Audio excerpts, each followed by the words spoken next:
മഴ തോരും മുമ്പേടെ ഇന്നത്തെ എപ്പിസോഡിലേക്ക് എല്ലാവർക്കും സ്വാഗതം.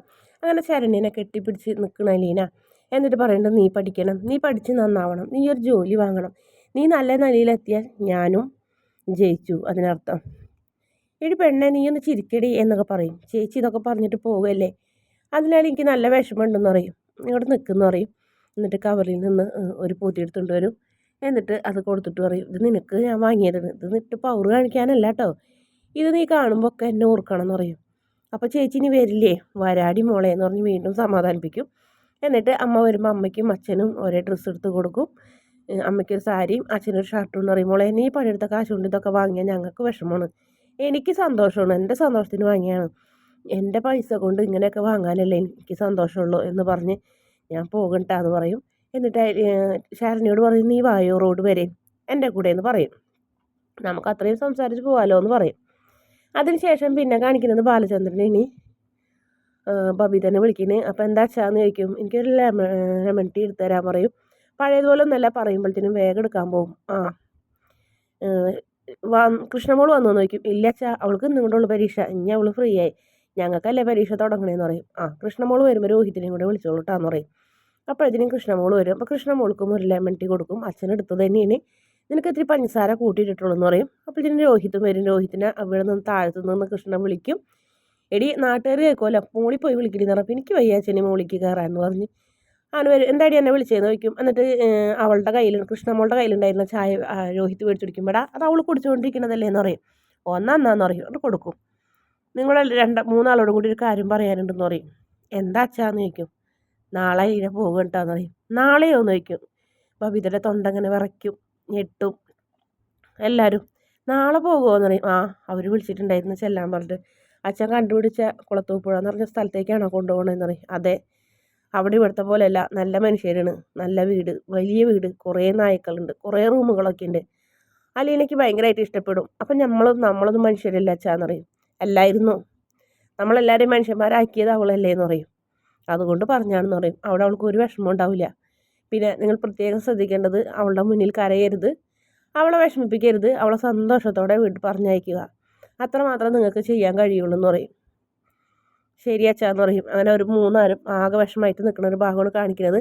അതിനുശേഷം മനു സുഹൃത്തിനെ വിളിച്ച് കഴിഞ്ഞിട്ട് എന്തോ ജോലിയിൽ വർക്കിൽ തെറ്റ് പറ്റിയത് കൊണ്ട് വഴക്കൊക്കെ പറഞ്ഞുകൊണ്ടിരിക്കുന്നു. അപ്പോൾ ആ സമയത്ത് നമ്മുടെ അലീന ഗേറ്റ് കടന്ന് വരുന്നുണ്ട്. ഓട്ടോയിലാണ് വരുന്നത്. ഓട്ടോ കൂലിയൊക്കെ കൊടുത്ത് ഓട്ടോ പോയി കഴിയുമ്പോൾ എന്ത് ധൈര്യത്തിലാണ് ഇങ്ങോട്ട് കയറി വരുന്നത് എന്ന് നോക്കും. അതെന്താ, ഇവിടെ നമ്പർ 1 ശത്രു വൈജാൻ്റെ ഉണ്ട്, നമ്പർ 2 ശത്രു എൻ്റെ അമ്മയുണ്ട്, അവരൊക്കെ ഉണ്ടായിട്ടല്ലോ ഇവിടേക്ക് ഇങ്ങനെ കയറി വരുന്നതെന്ന് ചോദിക്കും. ഒന്ന് പോകാൻ മനു കേട്ടോ, ഞാനിവിടേക്ക് വേറെ ഒന്നിനും വന്നതല്ലല്ലോ, യാത്ര പറയാൻ വന്നാന്നറിയും. അത് ശരി, അപ്പോൾ പോകാൻ തീരുമാനിച്ചല്ലേ എന്ന് ചോദിക്കും. ആരോടൊക്കെ യാത്ര പറയണമെന്ന് പറയും. ആദ്യം മാഡത്തിനോട് പറയണമെന്ന് പറയും, പിന്നെ മുത്തശ്ശിയോട് പറയണമെന്ന് പറയും, പിന്നെ ഈ വീട്ടിലെല്ലാവരോടും പറയണമെന്ന് പറയും. മനസ്സിലായി, എന്നോട് പറഞ്ഞില്ലെങ്കിലും കുഴപ്പമില്ലല്ലോ അല്ലേ എന്ന് പറയും. മനുവേട്ടാ അതല്ല, ഞാൻ വന്നത് എൻ്റെ അമ്മേനെ കാണാനല്ലേ, ഈ വീട്ടിലേക്ക് ആദ്യമായിട്ട് വന്നത്, അതുകൊണ്ട് തന്നെ അമ്മനോട് തന്നെ ആദ്യം യാത്ര പറയണമെന്ന് പറയും. ശരി ആയിക്കോട്ടെ, ഇനിയിപ്പോൾ ഞാനായിട്ട് തടയുന്നില്ല എന്ന് പറയും. അമ്മ നമ്മുടെ നിൻ്റെ അമ്മ, അതായത് വൈജാൻറ്റി രഞ്ജുവിൻ്റെ മുറിയിലുണ്ട്, പോയി യാത്ര പറഞ്ഞിട്ട് വരാൻ പറയും. അങ്ങനെ രണ്ടുപേരും കൂടെ പോകും. എന്നിട്ട് അവിടെ ചെല്ലുമ്പോൾ വാതിൽമ മുട്ടും. അപ്പോൾ അലീനനെ കാണുമ്പോൾ പെട്ടെന്ന് ദേഷ്യം വരുന്നുണ്ട്. മനുവിനോട് ചോദിക്കും, എന്താടാ മനു എന്ന് ചോദിക്കും. അലീനയ്ക്ക് എന്തോ സംസാരിക്കാനുണ്ടെന്ന്. എനിക്കൊന്നും പറയാനില്ല എന്ന് വൈജാൻറ്റി പറയും. അപ്പോൾ വൈജയോട് പറയും, എനിക്ക് സംസാരിക്കാനുണ്ടെന്നാണ് ഞാൻ പറഞ്ഞതെന്ന് പറയും.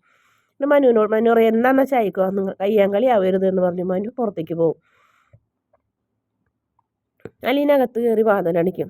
ഞാൻ നാളെ കടപ്പാട്ട് വരുന്നു, പോകണ്, യാത്ര പറയാൻ വന്നാണ്. നീ ആ വീട്ടിൽ നിന്ന് പോണേന് നീ എന്തിനാ എന്നോട് യാത്ര പറയാൻ വരുന്നേ? നീ പോക്കോ, നീ ആ വീട്ടിൽ വന്നതിന് ശേഷമല്ലേ ആ കുടുംബം നശിച്ചത്. നീ എന്നാ വീട്ടിൽ കാലെടുത്ത് കുത്തിയോ അന്ന് തുടങ്ങിയുള്ള നശിപ്പിണെന്ന് പറയും. മാഡം പറഞ്ഞത് ശരിയാണ്, ഞാൻ വന്നതിന് ശേഷം കുറച്ച് പ്രശ്നങ്ങൾ അവിടെ ഉണ്ടായിട്ടുണ്ട്, പക്ഷേ ആ പ്രശ്നങ്ങളെല്ലാം ഞാൻ തീർത്തിട്ടുണ്ടെന്ന് പറയും. അതെല്ലാം ഞാൻ അവസാനിപ്പിച്ചിട്ട് പോകണം. ഇനി മാഡത്തിൻ്റെ ഒഴിവാണ്, മാഡം വന്നു കഴിഞ്ഞാൽ നന്നായി ജീവിച്ച മാഡത്തിന് കൊള്ളാന്ന് പറയും. നീ ആ വീട്ടിൽ നിന്ന് പോയാലും എവിടെ പോയാലും നീ ഗുണം പിടിക്കൂലടി, എൻ്റെ പ്രാക്ക് നിൻ്റെ തലയിലുണ്ട്, നീ നശിച്ചു പോകുള്ളൂ, അത്രയധികം നീ എന്നെ വിഷമിപ്പിച്ചിട്ടുണ്ടെന്ന് പറയും. ഞാനല്ല വിഷമിപ്പിച്ചത്, നിങ്ങളാണ് എന്നോട് തെറ്റ് ചെയ്തതെന്ന് പറയും. ഞാൻ എന്ത് തെറ്റേണ്ടി നിന്നോട് ചെയ്തത്? എൻ്റെ വീട്ടിൽ നിന്ന് പോകണമെന്ന് പറഞ്ഞതോ? ഒരു യജമാനത്തേക്ക് വീട്ടുവേലക്കാരിനെ പറഞ്ഞു വിടാൻ അധികാരമില്ലേ എന്നൊക്കെ ചോദിക്കും. അതിൽ കൂടുതൽ അതിനെ കുറിച്ചൊന്നും ഞാനിപ്പോൾ പറയുന്നില്ല എന്ന് പറയും. ഞാൻ പറഞ്ഞത് ഇനി നിങ്ങൾ അവിടെ ചെന്ന് കഴിഞ്ഞിട്ടുണ്ടെങ്കിൽ മാഡം അവിടെ ചെന്ന് കഴിഞ്ഞിട്ടുണ്ടെങ്കിൽ നല്ല രീതിയിൽ ജീവിച്ചാൽ അച്ഛനായിട്ട് വിഷമത്തിനും വഴക്കിനൊന്നും ചെല്ലാണ്ട് നല്ല രീതിയിൽ ജീവിച്ചാൽ നിങ്ങൾക്ക് നല്ലത് എന്നറിയും.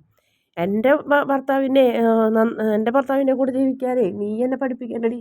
22 വർഷം ഞാൻ ആ മനുഷ്യൻ്റെ കൂടെ ജീവിച്ചതെന്ന് എനിക്കറിയാം, എങ്ങനെ ജീവിക്കണം എങ്ങനെ ജീവിക്കേണ്ടെന്ന്. നീ എന്നെ പഠിപ്പിക്കേണ്ട എന്ന് പറയും. അപ്പോൾ അലീന പറയും 22 വർഷത്തിന് മുന്നും നിങ്ങളൊരു ജീവിതം ജീവിച്ചിട്ടില്ലേ ആഗ്രയിൽ വെച്ചിട്ട് എന്ന് ചോദിക്കും.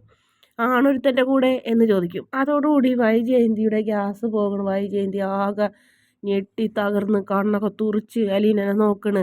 ഇവളെന്തി പറയണേന്ന് ഓർമ്മയുണ്ടോ? ആ ജീവിതം ജീവിച്ച ഓർമ്മ കൂടി ഇടയ്ക്കൊന്ന് വേണം എന്നാണ് ഞാൻ പറഞ്ഞത്, അല്ലാതെ വേറെ ഒന്നുമല്ല. അച്ഛൻ്റെ അടുത്തേക്ക് അധികം സാമർത്ഥ്യം എടുത്ത് ചെന്നിട്ടുണ്ടെങ്കിൽ തലക്കടി കിട്ടും. തലക്കടി കിട്ടിയിട്ടുണ്ടെങ്കിൽ പിന്നെ നിങ്ങൾക്ക് എഴുന്നേൽക്കാൻ പറ്റില്ല.